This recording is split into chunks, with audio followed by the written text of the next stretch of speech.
The new Chevy Suburban is gigantic. I'll include a link to the Chevy and Murray's website in the description down below. I'll also include a link to my car buying guide. Let's get into it.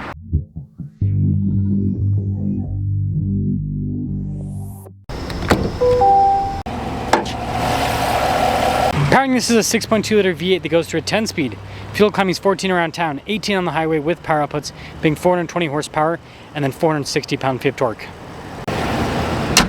We're closing in on 500,000 subscribers. I'd really appreciate it if you'd help out with that. Very cool looking metallic red paint on this particular Suburban. You've got the split light design with the actual headlight cluster being in the lower section. And then we do have parking sensors in the front end, some blacked out trim with the grille. There are fog lights at the very bottom, but yeah, overall more premium trim here in the High Country. Tire and wheel setup is 275 by 50 by 22. You've got a silver finish on the wheels. High Country there, and then Suburban down below. We do have fixed side steps with this that are door to door. And the new Suburban is massive. I mean, this is the size of a full-size pickup truck in length. When it comes to key fob features, we've got our lock and unlock function, remote start, the opening for the hatch just for the window, and the Chevy bow tie in the back. In the rear, we have a power outlet, the function to lower down the second row. The third row can raise and lower via power. The third row does fold flat, but with it folded up, I mean, there is an insane amount of space. This is why you get the Suburban, is the space. When you're all done, just press that little button and that will lower the hatch back down. Pretty sharp looking taillight design. We do have parking sensors in the rear and then 4 exhaust tips. That will cap things off for the exterior of the Suburban. This week's giveaway makes my Jeep look lame because it is a supercharged Rubicon 392 that is fully decked out, producing 650 horsepower. Now, not only can you win this Rubicon 392, but part of the giveaway is also $26,000 in cash to help pay for the taxes. And not only that, your donations go towards helping children's and veterans charities. So use code BHC or click the link in the description down below or in the pinned comment. Any donation, $25 or more, will give you 4x bonus entries. Keyless entry, and let's check out the interior. More premium trim in the door panel with some wood trim, and then there's plenty of storage below. Now, the third row has nice perforated seats, at least for the outside seats. But yeah, it's very spacious back there. You can comfortably fit adults. That's the benefit of full size. And when it comes to stuff, you just have USB ports in the back. Legroom in the second row is great. We've got a little storage pocket, some cup holders. We have our own climate zone in the back, heated seats. And then this has these little armrests, captain chairs in the second row of this one. And then last but not least, there is ventilation throughout the top. Keyless entry for up front, and let's pop in. Blind spot monitoring with the front mirror. We also have memory seats built in with this. And then down below, you can see the window controls are automatic. The mirror is also power fold in. And then you've got more nice trim on the door panel itself. 1573 for the payload capacity, 7,400 pounds for the towing. High Country there on the headrest, and then the seats perforated all down the center. You've got that same fancy design, and then there are power adjustments to the lumbar support. Tons of controls to the left of the steering wheel. You've got your lane departure, parking sensors, auto stop start, stability, 360 camera, parking assist, and then your drive line select. This has a part-time four-wheel drive system with auto high, no low though. And then we've got our drive mode select, and we also have our light controls. Soft touch all around the steering wheel. There is a column shifter there on the back. Paddle shifters and radio controls in the back of the steering wheel. You have practical controls in the front face, like your heated steering wheel function for the center screen, your cruise control there on the other side.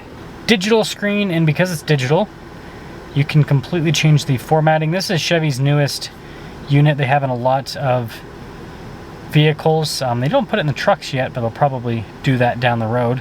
Heads-up display, and then you do have some soft touch trim on the dash. 360 camera system with this, and you can change the viewpoint. Chevy's newest infotainment system, it's very digital, so you've got a little volume control there. It's quick to respond. It has Apple CarPlay and Android Auto. The climate controls are built into the screen here. It says heated and ventilated seats.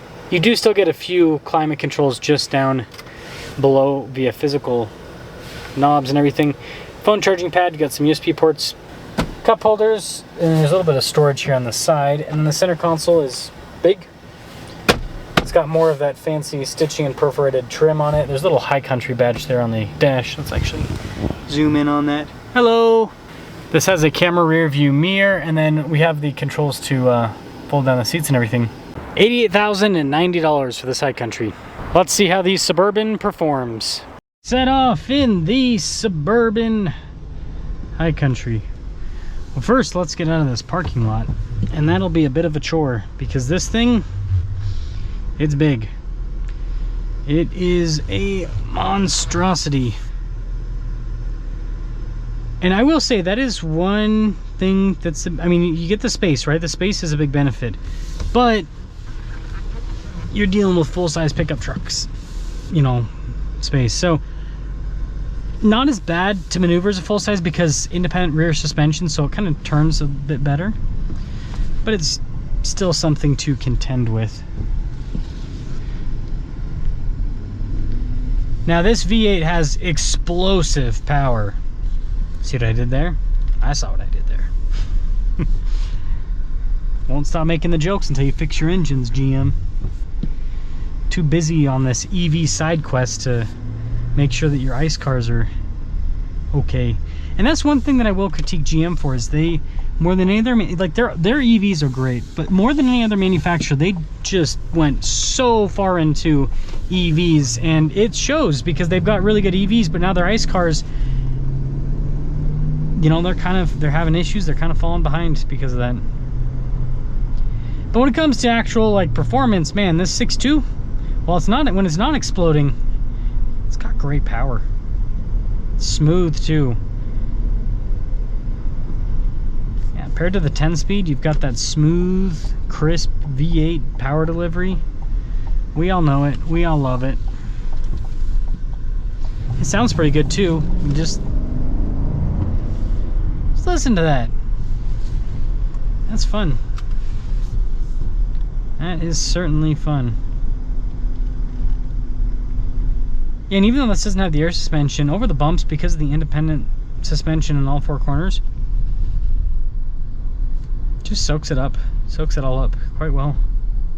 It's nice. It's really nice.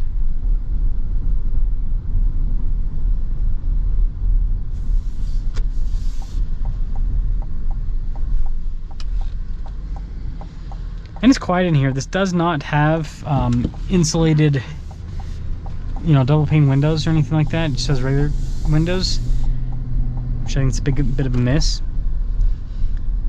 It's another thing that Chevy and Ford too, they're kind of behind the ball on the double pane windows.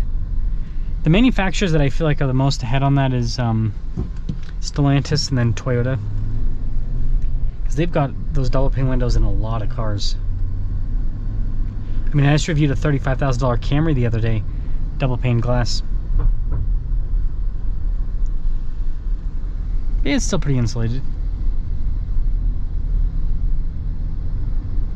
Man, this is comfy. It's what they call a yacht. And there's a lot of people that, even though they don't use the space and don't have the kids or anything, they'll buy these for the comfort. So I have a lot of people reach out to me asking car questions, obviously, and it's always interesting to see that, where people, like, I actually have more people reach out to me asking me about, like, you know, Toyota Land Cruiser, Lexus LX, Tahoe, Escalade, that just want a big, comfortable luxury car, than people that are like, hey, I'm looking for a family car. I remember the last time I had someone reach out to me asking about that. You know what I mean? It's kind of crazy that I'd be interested to see the split, I guess is the point I'm trying to make. I wonder how many families actually drive these. I bet that there's fewer families that drive these than just people that are looking for a big luxury cruiser. So, in conclusion, this is comfortable. It is quiet. It's got good power. And it's very spacious, and you've got tons of space obviously for the driver, but the second row and the third row and behind the third row. And that's the big thing about the Suburban. If you're just looking for a luxury cruiser, the Tahoe is going to be a better setup, obviously, because of the sizing. But if you're looking for all the space on the planet, this certainly provides that. I mean, this has got to be, I mean, it's the biggest Suburban, but like out of all the full-size SUVs, it's got to be the biggest. Because yeah, the Expedition's pretty big nowadays too, but And when you get into this thing, you're just like, you instantly know, you're like, this thing, it's a unit.